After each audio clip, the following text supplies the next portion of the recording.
We continue to follow developing news in Georgia. The killing of Rayshard Brooks at the hands of police sparked protests and outrage in Atlanta.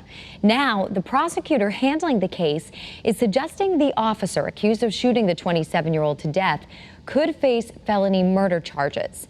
Channel 3 Eyewitness News reporter Eva Zamaris is joining us now live. Eva, what are the latest developments on this story? Good morning to you, Nicole. There are several big developments to this story. Brooks's death has now been ruled a homicide, and the officer accused of firing those shots has been fired. The city's police chief has also resigned. Now, we do want to warn you, some of you might find this video we're about to show you upsetting or disturbing.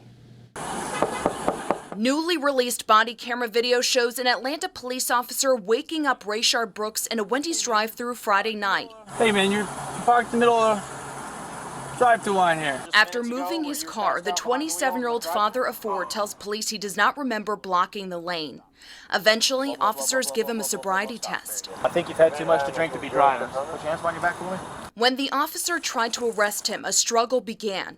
The Georgia Bureau of Investigation says this surveillance video shows Brooks taking off with an officer's taser. Just before now-fired officer Garrett Ralph fatally shoots him.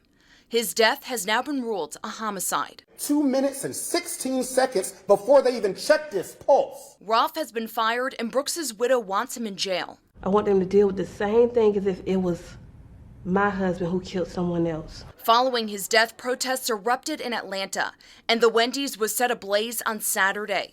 Nationwide demonstrations for police reform continued on Sunday, with more protests expected today.